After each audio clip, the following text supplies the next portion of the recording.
So I'm here, I guess, to give an update on J20 and what's going on with that around nationally and also with DC. Thank you so much for giving us the update of what's happening out west. That's a totally critical part of it.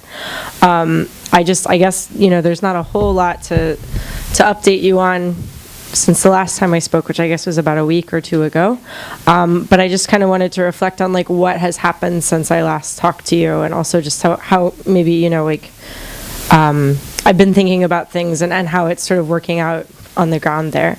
So as revolutionary Marxists, we don't view history as a single static event, or even like a series of single static events happening at random or separate from one another. People don't go from accepting a newspaper at a rally to just standing at this podium right away. There are lots of things that happen in between there. There are lots of different things that happen, people that you meet, experiences that you have. Relationships are built and cemented, reinforced, or sometimes even abandoned. But also experiences and lessons are gained. As revolutionary Marxists, we examine the conditions to the best of our ability, consult with one another, and then put our shoulder to whatever grindstone we need to in order to push things forward as we are with the knowledge that we're on the right side of history. So I've been involved with other comrades in planning the resistance that will happen on J20, but I would probably be a con man or a snake oil salesman if I were to tell you that I know exactly how it's going to work out. What I can tell you, however, is that so far, amid a sea of Democrats, social democrats, and people from other tendencies, I believe that under the banner of J20 Resist, that the party and our allies have made it very clear that we've positioned ourselves as the revolutionary socialist contingent that's going to be present in DC, to show people some of the stuff that we've been putting out as propaganda to different people that's been taking off on social media that people have appreciated, which I think actually really clearly delineates us from everybody else who's going to be out there in the streets. I mean, first and foremost, we're out and proud communists, we're out and proud revolutionary socialists. We're unashamed of our beliefs. We know that we're on the right side of history. And at the same time, nowadays, we see the youth and we see oppressed people and working class people proudly carrying the banner of revolutionary socialism into the streets, not just online, but also into the streets, even if it's in an organized way. And I think that, we're trying to rush to support them. The one thing that I do expect also to come out of all of this, as you've all noted in the last year or two, is that there will be an increase in our ranks. As we move to the next phase of struggle, people will definitely remember, especially under Trump, this nasty monster of a man, people will definitely remember that the flag that was hoisted over the Reichstag after the liberation of Berlin was a revolutionary socialist flag. It wasn't the American flag. It wasn't the capitalist flag. It was definitely the equation that, communism kills fascism. That's the natural enemy of a communist, right? So these youth they're carrying these banners in the streets, and they're looking for guidance and for learning from the elders and from the previous experiences. Nowadays, when we go online, things seem to move so quickly and so fast that we can almost forget about what had happened 2 or 3 years ago, especially with Syria. I mean, I don't know, I'm sure that you get it too, but it's didn't Libya just happen? Did everyone just forget about what happened with Libya? Did everyone forget about what happened with Yugoslavia? Does everybody just forget so quickly nowadays? And so a lot of the youth, I think they miss out on that experiential learning, that ability to step back, as I was saying earlier in the address to y'all. This here is the twitter.com/J20 Resist page, which has less than 100 tweets, but already has 258 followers, and I only really started tweeting on this about a week ago. What I would like to show you, however, is some memes that me and Andy and Maddie and other comrades have come up with to be able to spread the word. So this can kind of give you an idea of where we're going with this here. Hang on just one second. We'll start here when it loads. So this one says, can everyone read this? It says, the bullets their cops fire at my community. Oh. All right. I'm moving. Here we are. The bullets their cops fire at my community are my protest permit. And a picture of Black Lives Matter here, march here, and then the webpage j20resist.org.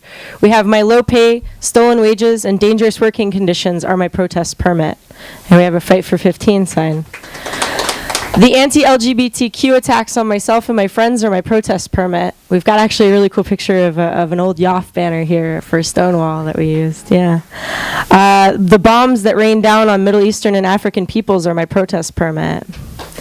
Then we've got the second round here. And we also have another round coming out. I know that a lot of people have, but we've got the racist lying textbooks and impossible tuition costs are my protest permit to connect with the students. No, really, because it's a serious thing. Governments and corporations stealing sacred lands is my protest permit. Transphobic laws that criminalize our existence are my protest permit. Cops using water cannons and dogs against my people is my protest permit. And so on. So these are just some of the sorts of ideas that we're trying to roll out here to get the message across to all the youth. And I don't know if you'll notice here, but the first set of memes, which we did, I guess it was yesterday at about in the middle of the night, has already got 173 retweets and 211 likes, which is actually pretty good for an account that only has like 250 followers on it. Yeah. So it went viral. We were like, let's make this go viral. Let's totally make J20 go viral. So, where was I? Right. So inspired by the Black Lives Matter movement and the anti-gentrification pushback, the water protectors at Standing Rock fight back against ICE raids and the tireless efforts to battle imperialism despite the fake news that we've all been dealing with for years.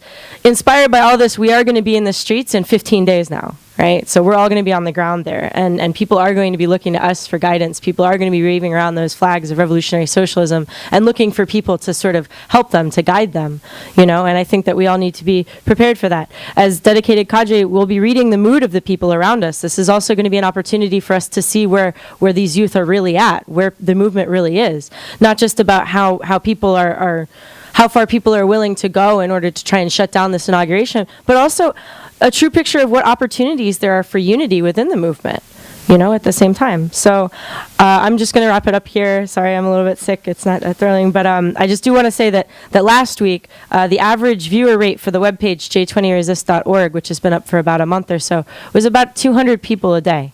Right? Now, in the last 2 days, that's been up to 800 people now, right? So it has just suddenly, after the new year, all of a sudden people are waking up and they're saying, well, I got to plan out my situation. I want to figure out what's going on for J20.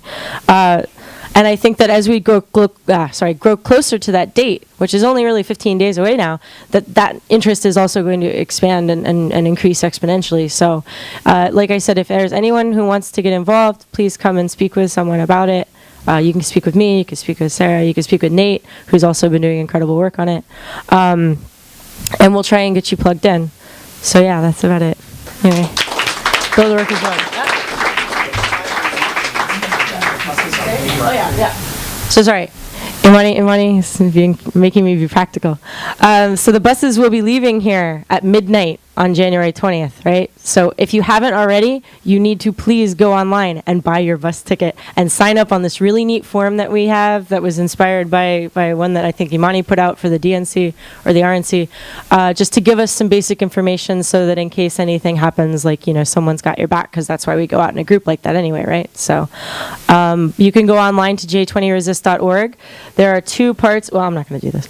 There are two different pages where you can buy bus tickets from. There's actually the second option on the website now is tickets to DC.